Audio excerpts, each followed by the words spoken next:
রক্ত দিয়ে ৭১-এ দেশ স্বাধীন করবার জন্য শেখ মুজিবুর রহমান যেভাবে দেশবাসীকে শায়েস্তা করেছিলেন, চতুর্থ সংশোধনী করে বাকশাল করে, একইভাবে শেখ হাসিনা তার কন্যা বাকশালকে নতুন আওয়ামী ফ্যাসিবাদ নামে কায়েম করে বাংলাদেশের আজাদির লড়াইয়ের প্রত্যেকটা ধারা উপধারাকে লঙ্ঘন করে দেশের মানুষের স্বার্থ ভুলুণ্ঠিত করে দিল্লির কাছে বাংলাদেশ বেচে দিয়েছিল এবং প্রমাণ করেছিল শেখ পরিবারের রক্তে মাংসে ইতিহাসের সাথে হিটলারের সম্পর্ক আছে, বাকশালের সাথে মুসলিনের সম্পর্ক আছে, শেখ পরিবারের সাথে আওয়ামী লীগের সাথে দিল্লির সম্পর্ক আছে, বাংলাদেশের সম্পর্ক নয়। এদেশের ২০ কোটি মানুষের মুক্তিকামী মানুষের আজাদির সম্পর্ক নয়, স্বাধীনতা সার্বভৌমত্বের সম্পর্ক নয়। বারবার বাংলাদেশের মানুষকে আজাদি থেকে বঞ্চিত করেছে এই আওয়ামী লীগ, এই শেখ পরিবার, এই শেখ মুজিব এবং এই দিল্লির দাসী যারা আছে, বাম পতিত তথাকথিত সুশীল বাঙ্গু সিনিয়র বেকার সাংবাদিকের এই মূর্খ পালেরা এখনো আবার চেষ্টা করছে নতুন করে গণমাধ্যমে বুদ্ধিজীবিতায় কালচারাল ফ্যাসিবাদ কায়েম করে পিছনের দরজা দিয়ে আওয়ামী লীগকে ফেরত আনতে। আমাদের বক্তব্য খুব পরিষ্কার, আওয়ামী লীগ দিল্লিতে ফেরত আসবে, আওয়ামী লীগ কলকাতায় ফেরত আসবে, আওয়ামী লীগ সিলেটে ফিরবে না, ঢাকায় ফিরবে না, রাজশাহীতে ফিরবে না, খুলনায় ফিরবে না।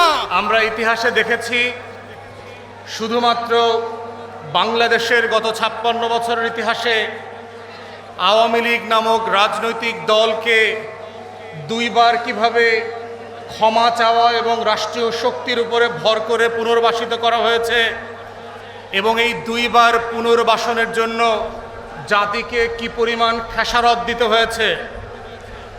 ৭২ সালে আওয়ামী লীগের নেতা শেখ মুজিবুর রহমান যখন দেশে ফিরে আসলেন, আপনারা জানবেন অস্থায়ী সরকারে যাকে প্রেসিডেন্ট ঘোষণা করা হয়েছিল, তিনি দেশে এসে পর্যন্ত প্রেসিডেন্টের শপথ নেবার প্রয়োজন মনে করেন নাই।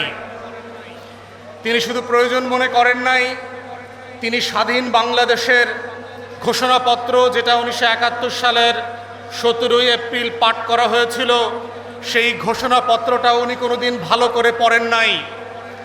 সাম্য, মানবিক মর্যাদা এবং সামাজিক সুবিচারের ভিত্তিতে নতুন একটা বাংলাদেশ রাষ্ট্র তৈরি করবার প্রয়োজন কেন হয়েছিল সেটা তিনি কখনো বুঝবার চেষ্টা করেন নাই। তাজউদ্দিন আহমেদ ওনার বিশ্বস্ত সহচর ওনার লেখাতে এবং বক্তব্যে বারবার বলেছেন, শেখ মুজিবুর রহমানকে অনেকবার অনুরোধ করা হয়েছে মুজিবনগর সরকার ভিজিট করবার জন্য। তারা বারবার বলেছে যে মুজিব ভাই, গত ৯ মাসের লড়াইটা, সংগ্রামটা আমরা কিভাবে করেছি সেইটা আপনাকে আমরা বলতে চাই, দেখাতে চাই। আমরা সীমান্তের ওই পার থেকে এসে কিভাবে মুক্তিযুদ্ধকে সংগঠিত করেছি, মেহেরপুরের বৈদ্যনাথ তলার আম্রকাননে কিভাবে নতুন করে আজাদির লড়াই তৈরি হয়েছিল সেটা আপনাকে বলতে চাই, বুঝাতে চাই। কিন্তু গত ৩.৫ বছরের বেঁচে থাকার ইতিহাসে শেখ মুজিবুর রহমান ন্যূনতম সেটা করবার, বুঝবার অথবা সাক্ষাৎ করবার, পরিদর্শন করবার কোনো আগ্রহ অনুভব করেন নাই। বরং তিনি যেটা অনুভব করেছেন, বাংলাদেশের পতিত লম্পট বামপন্থীদের প্ররোচনায় তিনি নতুন করে চতুর্থ সংবিধান করে বাংলাদেশের সকল রাজনৈতিক দল ইনক্লুডিং আওয়ামী লীগ নামক তার নিজের দলটা বিলুপ্ত করে বাকশাল নামক এক দল প্রতিষ্ঠা করেছেন। যেটা করবার মধ্য দিয়ে উনি প্রমাণ করেছেন যেই ৭১-এর ১৭ই এপ্রিল স্বাধীনতার ঘোষণাপত্রে বলা ছিল পাকিস্তান রাষ্ট্র থেকে আমরা কেন আলাদা হচ্ছি, সেই তালাকনামার প্রত্যেকটা ধারা উপধারা লঙ্ঘন করে বাকশাল করবার মধ্য দিয়ে শেখ মুজিব প্রমাণ করেছেন ৭১-এর যুদ্ধ যেহেতু আমাকে ছাড়া হয়েছে, এই দেশের জনগণকে ধিক্কার দিয়ে চতুর্থ সংশোধনী করে বাকশাল কায়েম করে প্রমাণ করেছেন এই দেশ আমার, আওয়ামী লীগের, শেখ পরিবারের, মুজিববাদের দর্শনে চলবে, ১৭ই এপ্রিলের ঐতিহাসিক স্বাধীনতার ঘোষণাপত্র মোতাবেক চলবে না। এবং এই প্রসেসের মধ্য দিয়ে যেটা হয়েছে, শেখ মুজিবুর রহমানের নেতৃত্বে, শেখ পরিবারের নেতৃত্বে, আওয়ামী লীগের নেতৃত্বে বামপন্থী পতিত কমিউনিস্ট পার্টিগুলোর বিভ্রান্ত নেতাকর্মীদের নেতৃত্বে বাংলাদেশে প্রথমবারের মতো হিটলারি শাসন ব্যবস্থা বাকশাল আকারে কায়েম হয়েছিল এবং সেজন্য শেখ মুজিবকে চরমভাবে জীবন দিয়ে সেটার প্রতিদানও দিতে হয়েছিল। কিন্তু 21 বছর পর যখন তার মেয়ে ক্ষমতায় এসেছিল তখন জাতির কাছে ক্ষমা চেয়েছিল এবং বলেছিল, একবার আপনাদেরকে দেশ সেবা করবার সুযোগ দেন। জনগণ ভুলে গিয়ে একবারের বদলে 2 বার ভোট দিয়েছিল এবং সেটার জন্য একইভাবে রক্ত দিয়ে 71-এ দেশ স্বাধীন করবার জন্য শেখ মুজিবুর রহমান যেভাবে দেশবাসীকে শায়েস্তা করেছিলেন, 4র্থ সংশোধনী করে বাকশাল করে, একইভাবে শেখ হাসিনা তার কন্যা বাকশালকে নতুন আওয়ামী ফ্যাসিবাদ নামে কায়েম করে বাংলাদেশের আজাদির লড়াইয়ের প্রত্যেকটা ধারা উপধারাকে লঙ্ঘন করে দেশের মানুষের স্বার্থ ভুলুণ্ঠিত করে দিল্লির কাছে বাংলাদেশ বেচে দিয়েছিল এবং প্রমাণ করেছিল শেখ পরিবারের রক্তে মাংসে ইতিহাসের সাথে হিটলারের সম্পর্ক আছে, বাকশালের সাথে মুসলিনের সম্পর্ক আছে, শেখ পরিবারের সাথে আওয়ামী লীগের সাথে দিল্লির সম্পর্ক আছে, বাংলাদেশের সম্পর্ক নয়।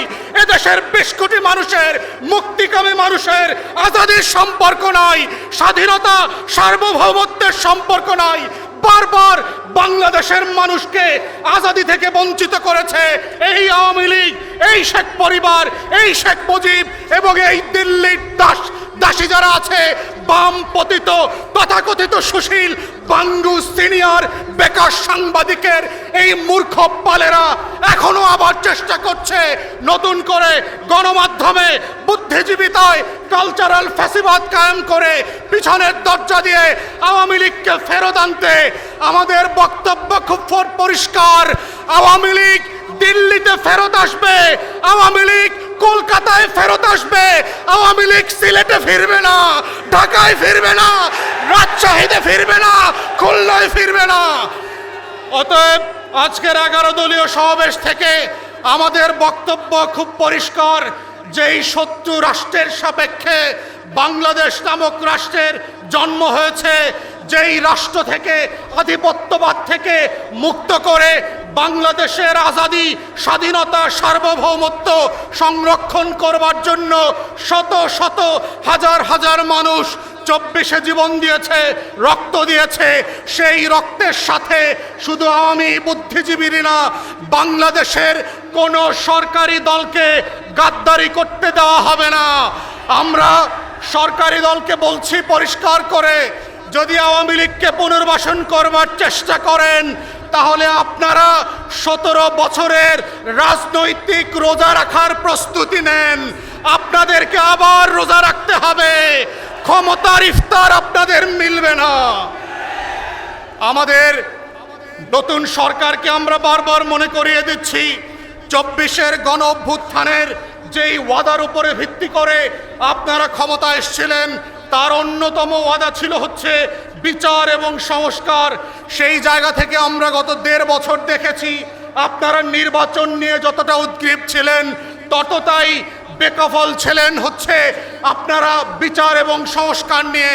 এবং আমরা শুধুমাত্র জুলাই জাতীয় সনদ না, শুধুমাত্র গণভোটের গণরায় না, আমরা দেখতে পাচ্ছি আপনাদের দলের তৈরি করা 31 দফার ইতিমধ্যে 7টা দফা আপনারা লঙ্ঘন করেছেন। যেই রাজনৈতিক দল নিজের করা ওয়াদা জাতির সাথে রক্ষা করে না, তারা জাতীয় জুলাই সনদ, গণভোটের গণরায় কিভাবে রক্ষা করবে? এই প্রশ্ন আজকে জাতির টেকনাফ থেকে তেঁতুলিয়া পর্যন্ত, রূপসা থেকে পাথুরিয়া পর্যন্ত প্রত্যেকটা বিভাগীয় সমাবেশে লক্ষ লক্ষ কোটি কোটি মানুষ আজকে একই প্রশ্ন করছে এবং আমরাও আজকে এই প্রশ্ন জাতির সাথে করতে চাই। সরকারকে মনে করিয়ে দিতে চাই, যেই ব্যক্তি, যেই দল নিজের করা ওয়াদা নিজের সাথে রক্ষা করে না, তাকে আমরা কিভাবে বিশ্বাস করব? আপনি তো আপনাকে বিশ্বাস করেন না, আপনি তো আপনার দলকে বিশ্বাস করেন না, আপনারা তো আপনার 31 দফাকে বিশ্বাস করেন না। অতএব আমাদের বক্তব্য খুব পরিষ্কার, জুলাই গণ অভ্যুত্থানে বাংলাদেশ বদলে গেছে, দিল্লির আধিপত্যবাদ এখানে ফিরবে না। রাতের বেলা ইমেল করে এনডিটিভিতে আর রয়টার্সকে সাক্ষাৎ দিয়ে দিনের আলোতে আওয়ামী লীগ ফিরতে পারবে না। অতএব দিল্লিকে বলছি, আপনাদের পলিসি পরিবর্তন করেন। আওয়ামী লীগ ছাড়া নতুন বাংলাদেশের সাথে, নতুন ঢাকার সাথে আপনাকে সম্পর্ক করতে হবে। পুরাতন আওয়ামী লীগের বাংলাদেশ আর ফিরবে না, আপনার আধিপত্যবাদও ফিরবে না। আমাদের লড়াই চলছে এবং চলবে, সেই লড়াইতে আপনাদেরকে পাশে থাকবার আহ্বান জানিয়ে আমার বক্তব্য এখানেই শেষ করছি। আসসালামু আলাইকুম। জুলাই আমাদের জাতীয় জীবন তথা এই অঞ্চলের রাজনৈতিক সামাজিক আন্দোলনের ইতিহাসে এক অভিনব, এক অভূতপূর্ব, অবিস্মরণীয় আন্দোলনের নাম ছিল। যে আন্দোলনে কুলের শিশু থেকে 100 বছরের বৃদ্ধরা পর্যন্ত নিজেদের সম্মান মর্যাদা রক্ষা, স্বাধীনতা সার্বভৌমত্বকে অটুট রাখা, আধিপত্যবাদের হাত থেকে বাংলাদেশকে রক্ষা করে বাংলাদেশে ইনসাফের রাষ্ট্র প্রতিষ্ঠার জন্যে একযোগে শিশু, কিশোর, তরুণ, যুবক, আবাল, বৃদ্ধ, বনিতা এরকম একযোগে আন্দোলনে নামার ইতিহাস পৃথিবীর ইতিহাসে বিরল ঘটনা। এই আন্দোলন যারা করেছিলেন তাদের সকলের একটাই দাবি ছিল মূল, সেটি ছিল ওই ওয়ান জাস্টিস। আমরা আমাদের সমাজের সর্বস্তরে ন্যায় প্রতিষ্ঠা করতে চেয়েছিলাম, ইনসাফ প্রতিষ্ঠা করতে চেয়েছিলাম। কিন্তু এই আন্দোলনের সবচেয়ে বড় বেনিফিশিয়ারি আজকের ক্ষমতাসীন দল। এই আন্দোলনে সবচেয়ে বড় বেনিফিট পাওয়ার পর পৃথিবীর ইতিহাসে সবচাইতে বড় একটি অকৃতজ্ঞ দলে পরিণত হতে যাচ্ছে। পৃথিবীর ইতিহাসে তারা একটি গাদ্দার রাজনৈতিক দল হিসাবে হয়তোবা স্বীকৃতি পাবে, তারা হয়তোবা একদিন আফসোস পার্টির স্বীকৃতি পাবে। বাংলাদেশের ইতিহাসের এত বড় ঐক্য জাতীয় জীবনে আমরা আর দেখি নাই। এই ঐক্যকে বিভাজিত করে একতরফাভাবে পুরাতন ফ্যাসিবাদকে আঁকড়ে ধরার লক্ষ্যে দুর্নীতি, ঘোষ, অপরাজনীতিকে আঁকড়ে ধরার লক্ষ্যে এবং কোন বিশেষ মহলের কাছে দাসখত দিয়ে তাদের সমর্থন আদায় করে ভোটে পাশ করার কোন গোপন ষড়যন্ত্র হয়েছে কিনা জাতি বিএনপির কাছে সেটি জানতে চায়। আজকে আপনারা বলেন ওয়াদা লঙ্ঘন করলে ওয়াদা লঙ্ঘনকারী সে দিনদার নয়, সে বেদিন। এটা তো ভোটের সময় হাদিস শোনাইলেন। আপনাদের ইশতেহারের 1 নম্বরে আছে আপনারা পাশ করলে সংবিধান সংস্কার পরিষদ গঠন করবেন। আপনারা বলেন 51% লোক আপনাদেরকে ভোট দিয়েছে, তো তারা তো আপনাদের এই দফাকেও ভোট দিয়েছে। তাইলে জাতির সাথে বেঈমানি করে এখন সংস্কারের পরিবর্তে সংশোধনের কথা বলে জাতিকে জাতির সাথে কেন প্রতারণা করছেন? আপনারা তো পৃথিবীর বাংলাদেশের সবচাইতে বড় প্রতারক শক্তি হতে চলেছেন। সংগ্রামে বাইরে আমার, বিএনপি সবই করবে। বিএনপির একটা চরিত্র হলো ওরা গোলা পানিতে, স্বচ্ছ পানি তারা পছন্দ করে না, গোলা পানি খেতে চায়। এক সময় কেয়ারটেকারের কথা বলা হলে বলেছিল শিশু আর পাগল ছাড়া কেয়ারটেকার নাই। এখন বিএনপি সবচেয়ে ভালো কেয়ারটেকার বোঝে। কিছুদিন আগে আমরা বলেছিলাম এই চুপ্পু সাহেবকে রাখবেন না, আপনাদের জন্য, দেশের জন্য 12টা বাজবে। হাসি হাসি বলেছিল সাংবিধানিক সংকট হবে। এখন ঠিকই চুপ্পু সাহেব যখন টুটি চেপে ধরার পর্যায়ে চলে গেছে, তখন আবার গোলা পানিতে মাছ শিকার। এখন চুপ্পু সাহেবকে বিদায় দিয়েছে। আপনারা জুলাই মানবেন, ডাক্তার শফিকুর রহমান সাহেবের নেতৃত্বে 11 দলীয় ঐক্যজোট আরেকটা জুলাইয়ের ঘোষণা যেদিন দেবেন সেদিন পায়ে ধরে জুলাই আপনারা মানবেন। জুলাই আপনাদেরকে মানতেই হবে, আর না হলে 100 বছরের জন্য বাংলাদেশের রাজনীতি থেকে আপনাদেরকে অ্যাবান্ডেড ঘোষণা করা হবে। এই দেশের রাজনীতিতে আপনারা স্থান পাবেন না। সংগ্রামী সিলেটবাসী, আন্দোলন সংগ্রামের অন্যতম সূতিকাগার সিলেট। আরেকটা জুলাইয়ের ডাক যদি ডাক্তার শফিকুর রহমান খুলনার জনসভায় বলেছেন, আরেকটা অনিবার্য বিপ্লবের ডাক তিনি দিতে পারেন। সেই ডাক দিলে সিলেটের নাগরিক হিসাবে সারা বাংলাদেশের মধ্যে সিলেটে এই আন্দোলনকে সফল করার জন্য সবাইকে নিয়ে রাজপথে আসতে আপনারা তৈরি আছেন? কারা কারা তৈরি আছেন একটু হাত তুলে দেখান। ইনশাআল্লাহ স্লোগান পরিষ্কার, সবাই একসাথে স্লোগান ধরব। আবু সাইদ মুক্ত, শেষ হয়নি যুদ্ধ, আপোষ না সংগ্রাম, সংগ্রাম সংগ্রাম সংগ্রাম চলবে আমাদের আন্দোলনের দাবি আদায় না হওয়া পর্যন্ত। সবাইকে সংগ্রামী সালাম এবং শুভেচ্ছা জানিয়ে আমার কথা এখানে শেষ করছি। খোদা হাফেজ।